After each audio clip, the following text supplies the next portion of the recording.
The scientists tell us that in about 5 billion years, our sun will have used up all its fuel, and so our world will come to an end.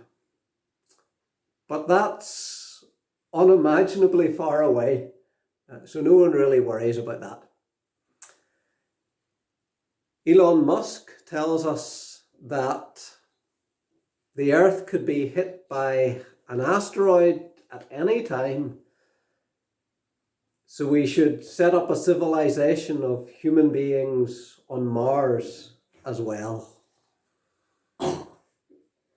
David Attenborough tells us that if we continue to destroy our planet the way that we are at present, in 50 or 100 years' time, the human race could be wiped out. When will the world end?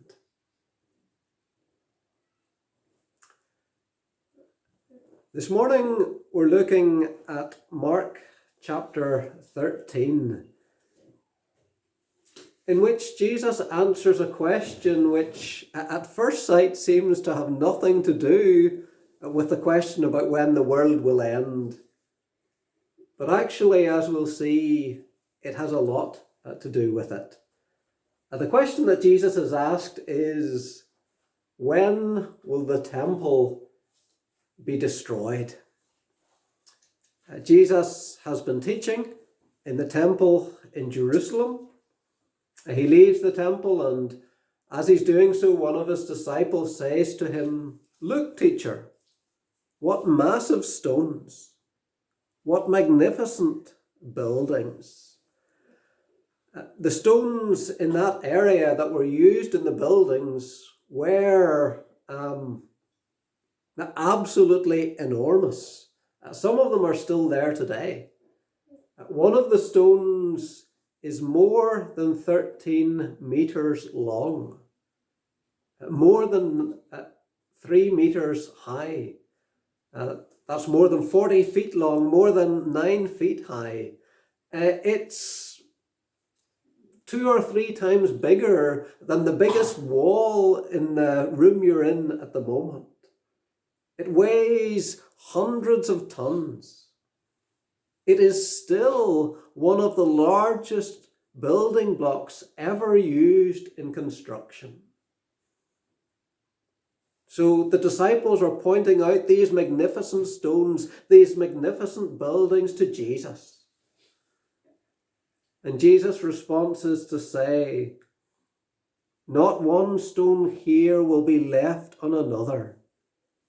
Every one will be thrown down."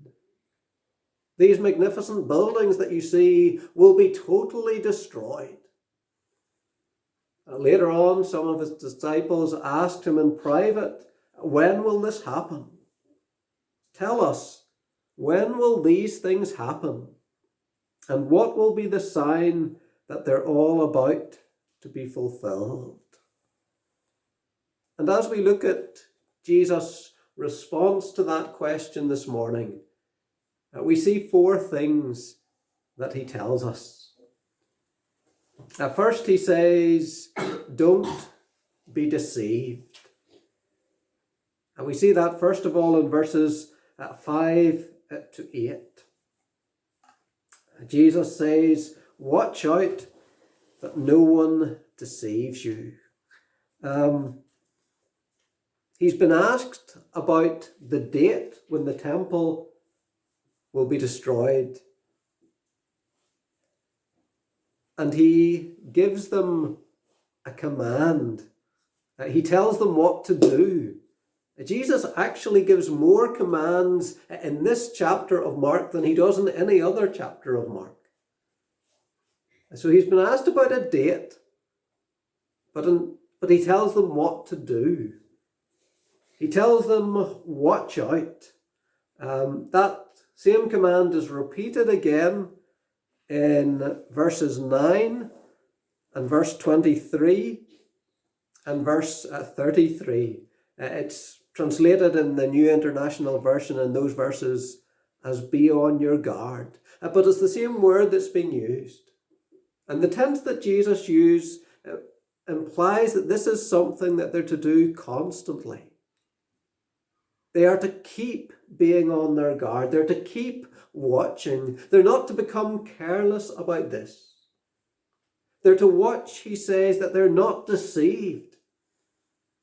Because many will come in his name, saying, I am he, and will deceive many.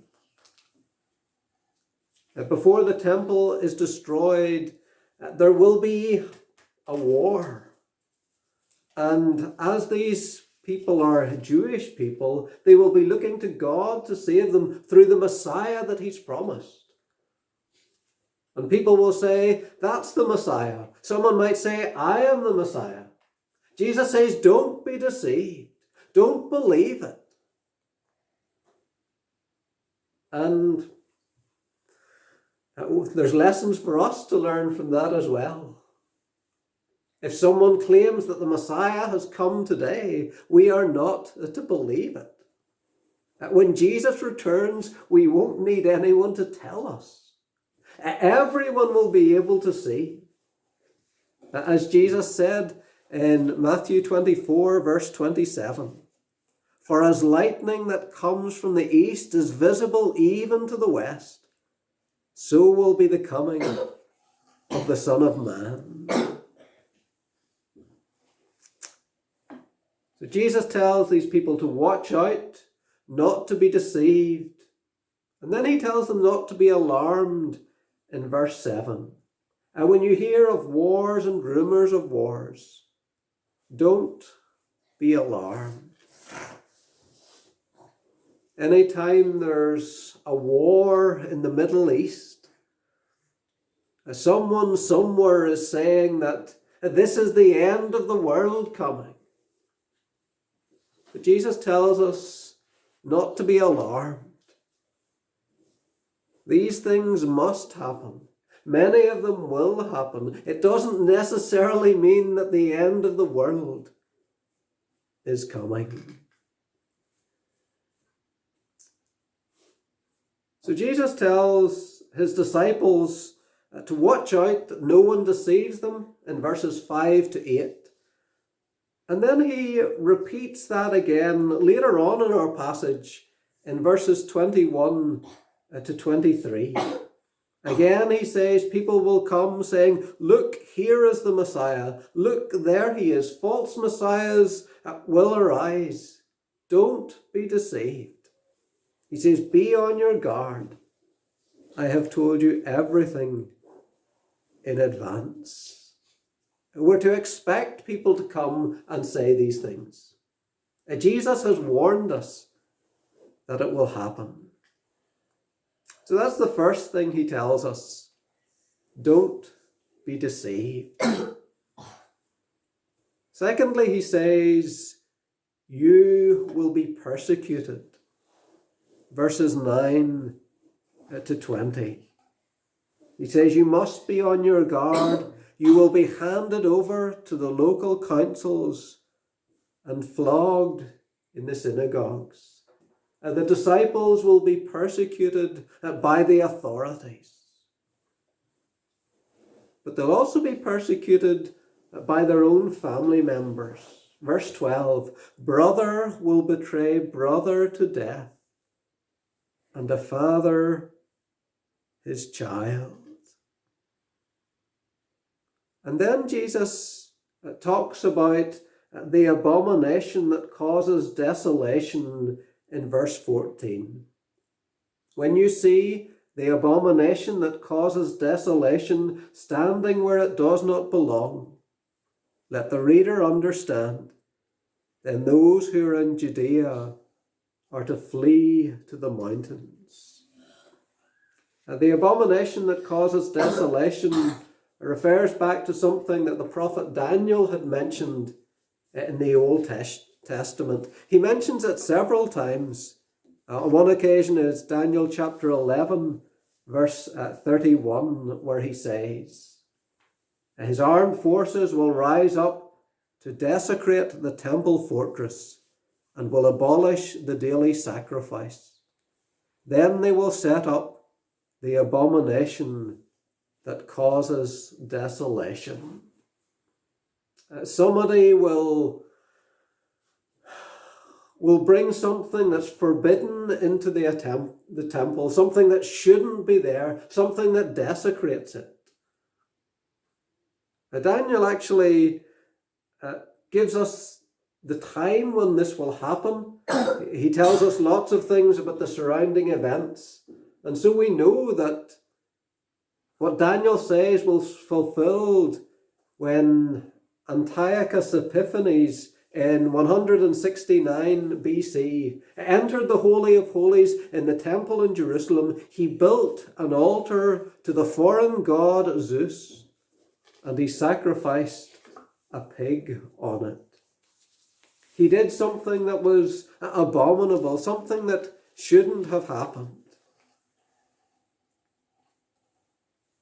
Daniel prophesied that, and it was fulfilled.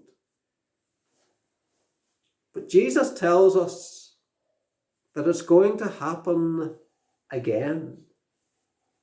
Someone else will bring something abominable into the temple. Someone else will desecrate it. It's going to happen again. And hold on to that thought that it's going to happen again, because it's important for understanding this passage.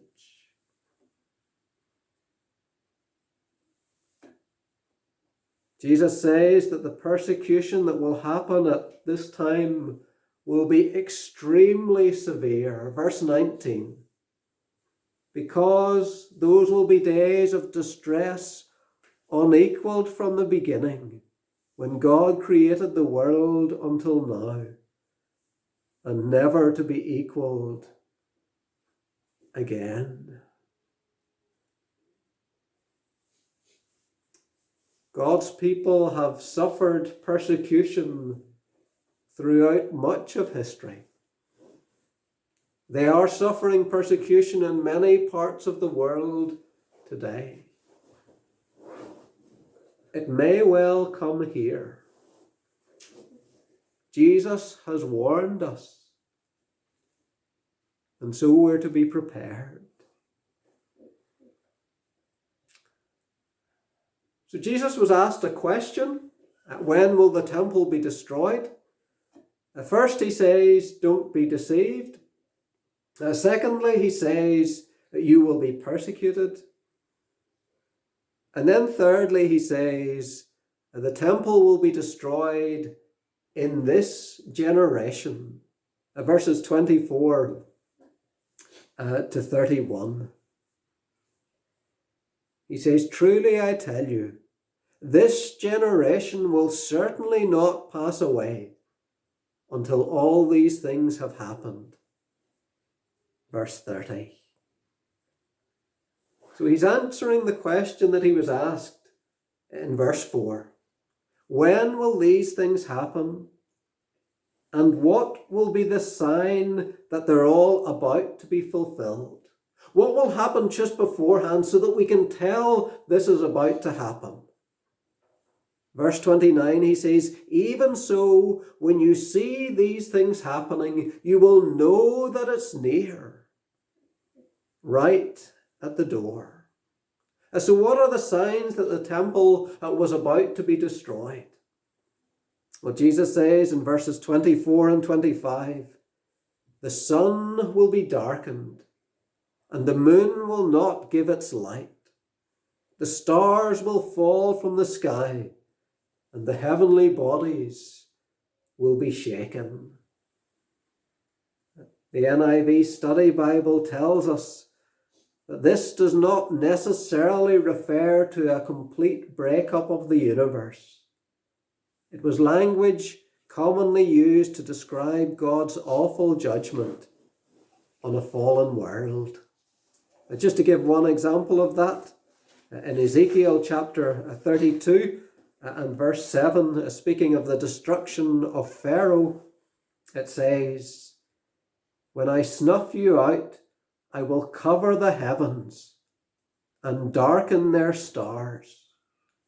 I will cover the sun with a cloud, and the moon will not give its light. And then Jesus tells us at that time, people will see the Son of Man coming in clouds with great power and glory. And the Son of Man was one of Jesus' favourite expressions for describing himself. It actually comes from the book of Daniel, from Daniel chapter 7 and verse 13. And there we're told, in my vision at night I looked, and there before me was one like a son of man, coming with the clouds of heaven. Daniel has just told us about the dream which he had, in which he saw 4 beasts that represent 4 great empires. The fourth of those empires is the Roman Empire. And after telling us about that, Daniel tells us about the Son of Man. And from the fact that Daniel ties the Son of Man in with the time of the Roman Empire, from the fact that Jesus says, this generation will not pass away until all these things have happened, I assume that in some way, this prophecy about the Son of Man must have taken place during the time of the Roman Empire. Jesus then tells the disciples, now learn this lesson from the fig tree. As soon as the twigs are tender and its leaves come out, you know that summer is near. He's telling them that they can read the signs in nature around them. When you see the trees start to bud, you know that winter's over. You know that summer's coming. And so when Jesus' disciples see these things happening, they know that the time is near, that the temple will soon be destroyed. So Jesus was asked the question about when the temple will be destroyed, and this is his answer. And yet, as we read through the rest of the New Testament, we see this language that Jesus uses here being used again, not to speak about the destruction of the temple, but to speak about the end of the world. In Revelation chapter 1, verse 13, we're told, among the lampstands there was someone like a son of man. Verse 7 says, look, he is coming with the clouds. Everyone will see him. Chapter 6 of Revelation says, verse 12, I watched as he opened the 6th seal, and there was a great earthquake. The sun would turn black like sackcloth, made of goat hair. The moon turned blood red. The stars fell from the sky, as figs drop from a fig tree when shaken by a strong wind. What the rest of the New Testament tells us is this is going to happen again. Jesus had taken what Daniel said about the abomination of desolation and said this is going to happen again. And what Jesus said would happen before the temple is destroyed, the rest of the New Testament tells us this is going to happen again. So what Jesus says here, while asked about when the temple will be destroyed and answering that question, it also tells us about what will happen at the end of the world. Jesus says, firstly, don't be deceived. Secondly, you will be persecuted. Thirdly, the temple will be destroyed in this generation. Fourthly, He says no one knows exactly when. Verses 32 to 37. But about that day or hour no one knows, not even the angels in heaven, nor the Son, but only the Father. And then he says, be on guard, that word that we noticed, that command that Jesus gave at the very start. Be on guard. And then he gives another command, be alert. It really means to keep awake. And then verse 35, therefore keep watch. The end of verse 37, watch. Again, there are different words that are used there, but they have a similar meaning. They mean keep yourself awake. And the tenses that Jesus used here, again, imply this is something that we're to do constantly. We're to constantly be on the alert. And Jesus tells us why. He says it's like a man going away, verse 34. He leaves his house and puts his servant in charge, each to their assigned task, and asks the one at the door to keep watch. It's like, Jesus tells us, he has left us in charge of his house. He has given his people, his followers, Christians, each he has given a task to do. He has given us different responsibilities in his church. He wants us to carry out, to fulfill those responsibilities. To fulfill them remembering that one day he will come back. And we're to be ready for whenever he returns. He says, therefore keep watch, because you do not know when the owner of the house will come back, whether in the evening or at midnight, or when cock crows or at dawn. We don't know whether Jesus will come back when we're having our breakfast, or when we're having our dinner, or in the middle of the night. But we're constantly to be keeping watch, to be awake, to be alert, to be ready for him. We need to be aware that Jesus will return. That we're not to allow ourselves to forget about that. And we do need to remind ourselves of it. The world lives as if Jesus will never return. And so it can cause us to drift away from that. But the Bible anchors us in the truth that Jesus will return. We need to remind ourselves regularly that Jesus will come back. It's good for us to read those passages in the Bible to bring that back into our minds. Jesus will return. And we need to be ready for his return. And we get ready for lots of things. And you get ready in the morning for going to school or work. And when someone's getting married, they put a lot of preparation into getting ready for their big day. But if ever you want to be ready for anything, it's this. For Jesus returning to this earth. Jesus is talking primarily to Christians here.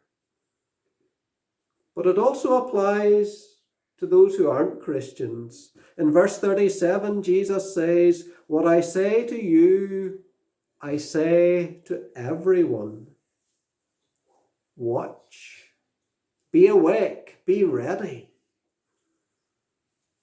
Are you ready for Jesus to come back to this earth? Are you ready to stand before God? One day Jesus will return.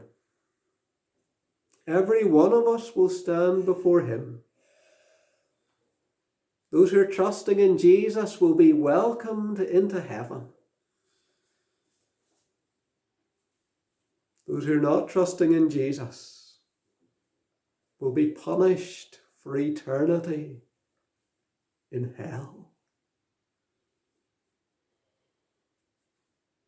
Are you ready for that day, for the day when Christ comes back.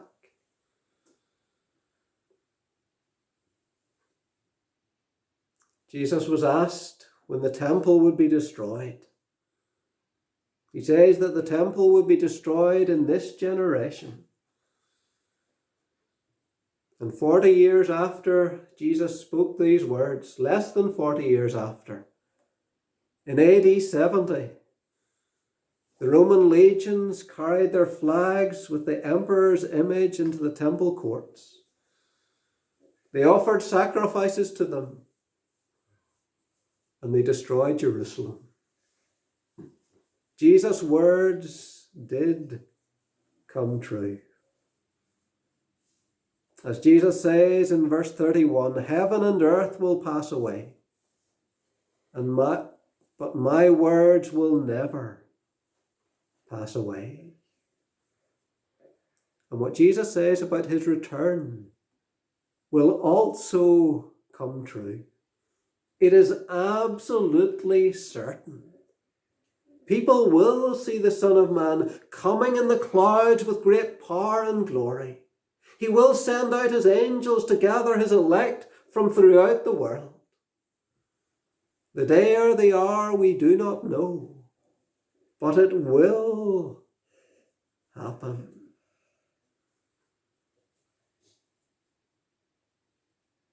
When will the world end?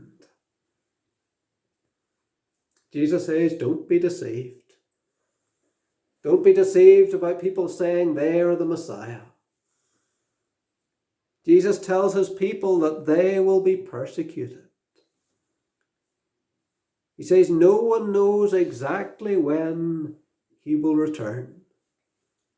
So be on your guard. Don't let yourselves be deceived. Watch. Stay awake. Jesus is coming back. Be ready.